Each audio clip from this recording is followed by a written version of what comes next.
Action.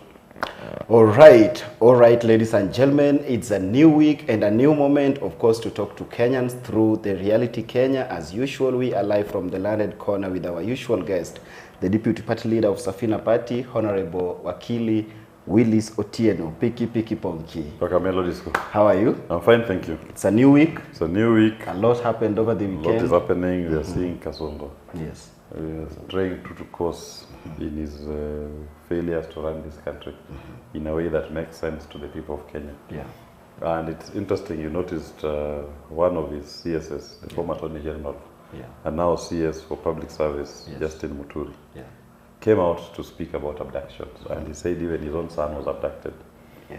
And he's calling out that these abductions, something has to be done. Yeah. And you cannot keep quiet even if you're serving a regime. And it was very clear that collective responsibility, even though he's a member of the cabinet, collective responsibility does not extend to criminal acts. And he had to speak out. Now, if the former Attorney General son can be abducted, then who is safe? Because the former Attorney General, when he was Attorney General at the time, he sat at the National Security Council, which is the ultimate premier body that is in charge of security of this nation. His own son was abducted. And to date, almost 6 months down the line, there are no answers. So then anybody can be abducted. Don't be surprised if tomorrow even Charlene is abducted. Or Ruto'S kids, or Murkomen's kids, or Ray Omolo's kids, or even IG Kanja's kids. So it's important that the government comes out and deal with this issue. And they deal with it by stopping it. That time when they were in somewhere in Uma Bay, and Raila asked Ruto to stop the abductions, and he said he will stop it. Of course, he's the one doing the abductions.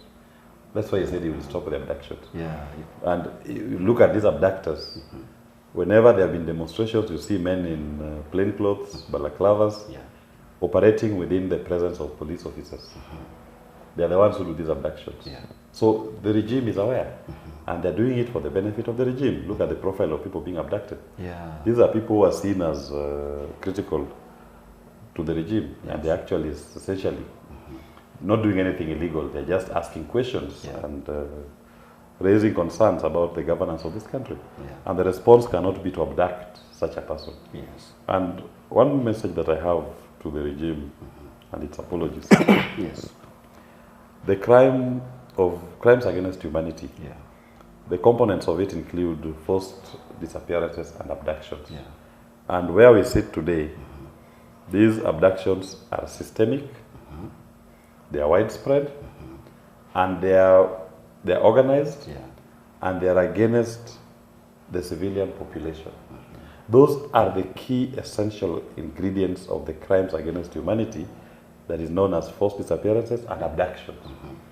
And if you look at the numbers today in Kenya, those who've been abducted, the numbers now surpass over 20. In fact, almost nearing 100. And those are which are known. The ones that we know, they are nearing 100 or even plus.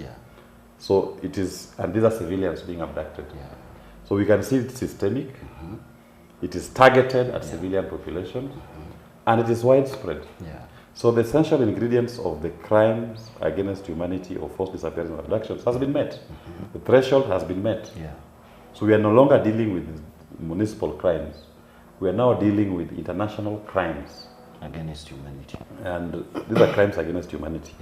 And the people who bear the greatest responsibility for these crimes is William Ruto, Kipchumba Murkomen, DCI Amin, IG Kanja.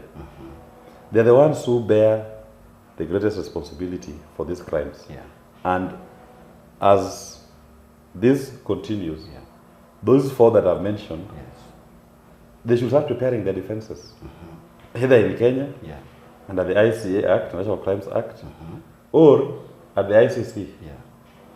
They can go there and defend themselves.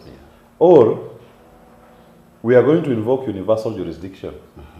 We look for one country that exercises universal jurisdiction for these crimes against humanity, and we will open charge sheet against them. Is that possible? It is possible, and has been done before. You notice sometimes back, Rwanda, a court in France issued a warrant of arrest against Kagame. Yeah. And it was purely because of the things that allegedly had been done in Rwanda. Yeah. And for the longest time, Kagame could not step in EU countries. Yeah. Because once the warrant was issued, Yeah. the EU countries were obliged to arrest him. Yeah. So we are going to do that in Kenya. These four, we will identify a nation that has universal jurisdiction and record a warrant of arrest. Yeah. We register the charges and have warrants of arrest to have them called to account. Yeah. If they think that Karim Khan used to be Ruto's lawyer, Yes. he is not going to prefer charges against him at the ICC. Yeah. There are over 296 countries. Yeah. We will just go through and identify which country exercises universal jurisdiction. Yeah. We can even do it here in Botswana. And warrants of arrest will be issued. Yeah. And they will be called to account. And the beauty of criminal law is there is no limitation of time.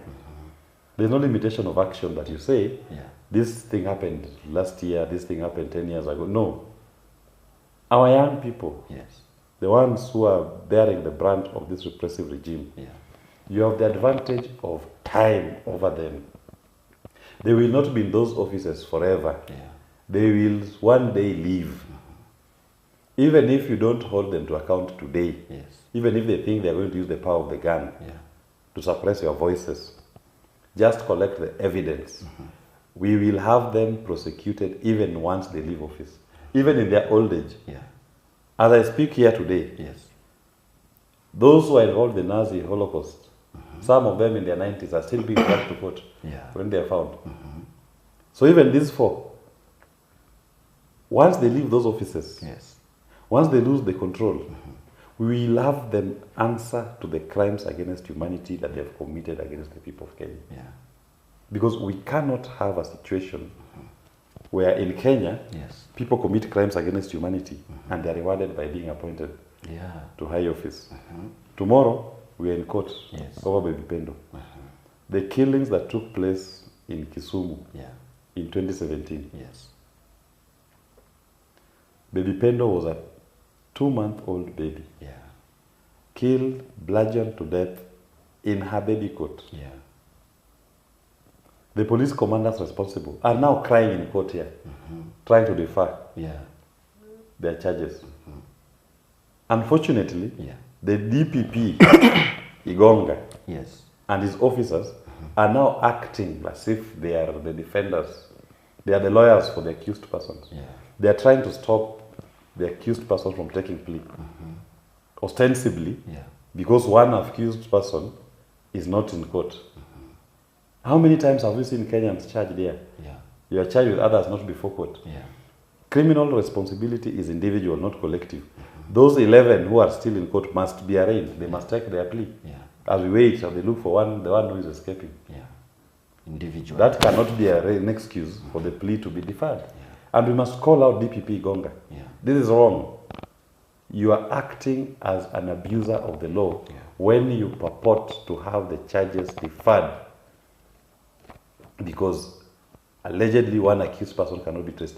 And even that one accused person that I say cannot be traced, that accused person, the long arm of the law can find him if they intended to. As it is, that person allegedly moves between Nairobi and Wajir and Somalia. The state can find him. He is a former police officer. It is not that he's somebody who came from Mars. That no one knows where he is. The state can find him. So we are calling upon Igonga. Respect our constitution and let these accused persons, these police officers who are responsible, the ones who bear the greatest responsibility for the crimes against humanity committed against the people of Kisumu in 2017, 2018, to take plea. The victims demand justice and the Kenyan people demand justice. That is just but the starting point. Once we have these ones in court taking plea, in 2023, Azimio led Maandamano. Again, over 30 people were killed. The police commanders in charge of the units that committed these atrocities, we demand justice for those who are killed in Nairobi, those who are killed in Migori, those who are killed in Siaya, in Kisumu, in Kakamega. We demand justice to them, those who are killed in Kisii. The police commanders responsible must be arraigned in court to take plea. And finally, those who were killed last year the Gen Z, yes, the over 60 Gen Zs who were killed last year, we demand justice for their deaths. yeah, The police commanders responsible for the units that committed those atrocities must be arraigned in court. And even today, the police commanders responsible for the units that are committing crimes against humanity or forced disappearances and abductions, we demand that DPP Igonga must have them arraigned in court. And these are serious matters.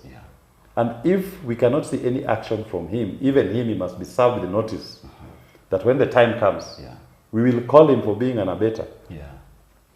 He aided and abetted the commission of these crimes by failing to take action. So Kenyans, we are going to have a very busy period. We have enough work to do in the next 50 years.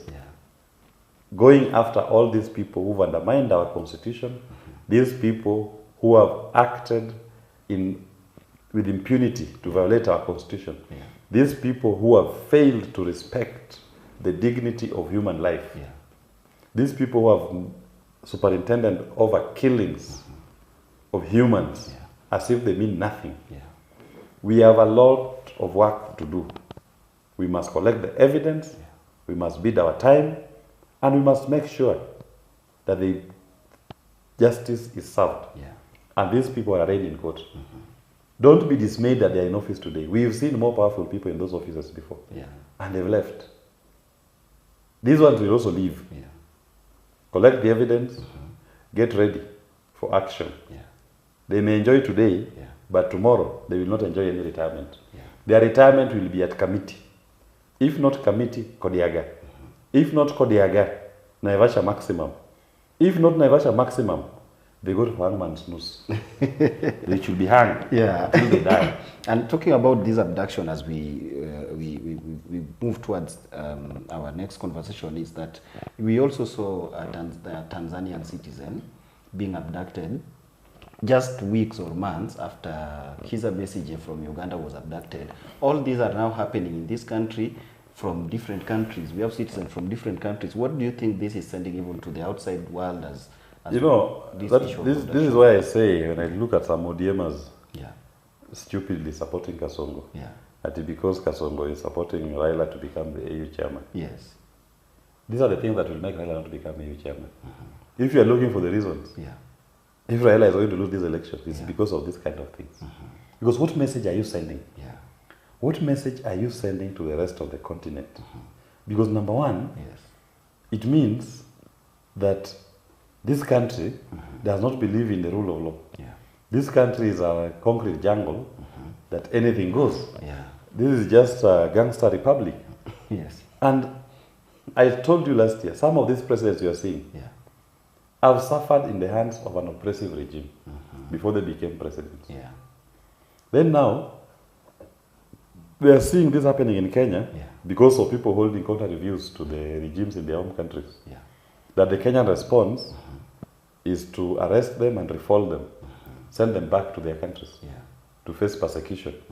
They will not. They will not. In fact, the number one campaigner of Raila Odinga to become AU chairman is William Ruto, through his conduct.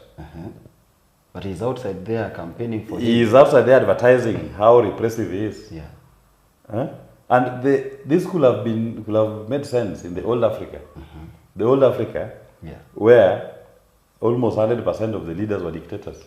But now we have a new emerging leadership in Africa of people who have fought in the trenches and became presidents. They are going to be the voters there. Faye in Senegal was in prison 3 weeks to election date when he was released. Became president. A victim of oppression. The Zambian president, Hakainde, was a victim. Had over 20 trumped-up charges against him. He's now president. Duma Boko of Botswana, same. So, what nonsense is this? And then you expect them to ignore. And Ruto being Raila's chief campaigner, do you know what some of these presidents are saying? That is his local politics. He's trying to solve his local politics using AU. Even as we have our local politics, we have our opponents locally. How comes we are not taking them to AU so that we can get a breather? So is the #1 campaigner. So the ODM folks. Yes. I mean, it's your right to choose. Yeah. It's your right to support Kasongo if you want to. Yeah. But what I can't understand is you are shooting yourself in the foot. The person who you think is helping you is the one even causing you the greatest harm. Yes. Raila would not be campaigning like he's campaigning today. Yeah. If he was the Raila Oreo. But now he has to campaign twice as hard, 3 times as hard. Yeah. Because he's carrying the burden of William Ruto. And William Ruto is doing everything every day. Yeah. Every day. He's doing something. Something new to undermine. If Raila has gotten 2 more votes, Ruto does something, he loses 1. He has to wake up early morning. You saw him going to Ghana. Yes. And he seems to have been snapped by the president in Ghana. Yeah. The people of Ghana were cheering Traore of Burkina Faso. Yes. Why is Ruto being snapped? He's seen as a pariah. Yeah. That is your chief campaigner. Good luck. And we saw actually the UDLI MPs in Uasin Gishu the other day and Elgeyo Marakwet, where even Kapseret MP Oscar Sudi said even if they don't get votes in 2027, they will add. That Nonsense. Nonsense. That there has never been a president who has done one nonsense. Sabina Chege stood here in Luanda saying how they are going to fanyia Raila ile kitu. See, they had Uhuru, they had Raila. See, she said publicly. Yes. That don't worry, try fanya ile kitu yetu. Did they? So, when you see somebody is losing an election, yes. In fact, when they start talking like that, it's a confirmation to you that you've actually got them cornered. And they cannot win. So they're trying to sell you fear. This is they're playing with their psychology. Yes. Trying to demoralize the troops. That you see, even your vote will not matter. Yeah. There is no election that will be stolen in this country. It will not be. Where? There is no vote that they are going to get that will make them win. Even there is no vote they are going to steal. Yeah. Even if Ruto appointed his own brother to become the chairperson of IEBC. Yes. The resolve of the Kenyan people is that Kasongo must go. And Kasongo has gone. Yeah. What our mind should be focused on is what is the new regime? Yeah.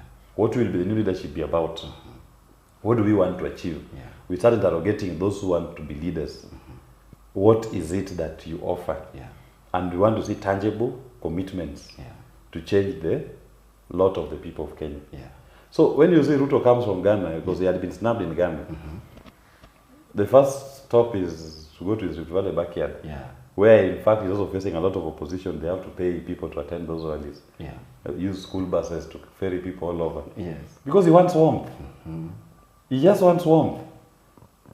And when you see people talking like that, he's trying to boost his ego. That talk is not addressed even to you at first instance. It's addressed at William Ruto. Boost his ego that we still have people, we will do that thing for you to make you win. You will not do anything to him. He will lose. That is just somebody being addressed. That's a mental case patient who is being given morale. Steam, panda. That is what they are doing to him. There is nothing. Yes. So Kenyans should stay focused. Eyes on the ball. Yeah. Eyes on the ball. Yeah. Where is the other one? Mudavadi. Where is he disappeared of late? Yes. Yeah. Let him go and do similar meetings in Western, you see. Yeah. Let even Weta try and do in Bungoma. Yeah. People are done with this administration. And leadership is a trust. A leader is just but a trustee. Yeah. These are not leaders that you can say are exercising a trust. These are people who are doing their own things. Yes. And the people are the ones who choose their leaders. Yeah. The people have taken away their sovereignty. Yeah. And it will never be given back to this same lot. Yeah. Because they've shown us pain in ways we've never seen before. Yeah. And this pain will not reduce for as long as Kenya Kwanza is still in office. Yeah. Yeah. So our resolve as a people is we make sure we get a leadership that is responsive to the needs of the people. A leadership that gets into office with the sole purpose to serve. Yeah. the people, Yeah. not to rule Yeah. over the people. Yeah. And are you guys ready for that? Safina Party, we are very ready. And we are very clear in terms of why we want, or we've offered ourselves as a group to lead. Yeah. Because we believe Yes. that the political liberations of this country has been sorted. It is now about economic liberation of the people. Yeah. And our sole aim in pursuing leadership is to actualize this final economic liberation of the people, Yeah. to empower them, give them a life of dignity, Yeah. break all these shackles of slavery, these chains of slavery that has been on our neck Yeah. since time immemorial. We break them and set the people free. Yeah. Let the people economically advance. The most fulfilling liberation Yeah. in the history of mankind is normally the economic liberation. The political is good because it gives you a voice, Yeah. but the economic liberation is better Yeah. because now it puts money in your pockets, it gives you human dignity. Yeah. You start living a life that God envisaged Yeah. for humans to live. Yeah. That is what Safina Party is all about. And that is why Safina Party, the arc, Yeah. is where everybody needs to be in. Yeah. To save yourself from these ravenous regimes of the old politicians. Yeah. Viva Safina. Yeah. Viva the people of Kenya. Thank you. Thank you. Thank you so much. And to everyone who has been watching, we say a big thank you. It's a new week, and of course, we wish you a very fruitful and a beautiful week ahead. Until next time, let's meet. My name is Simi Kenya. Bye-bye.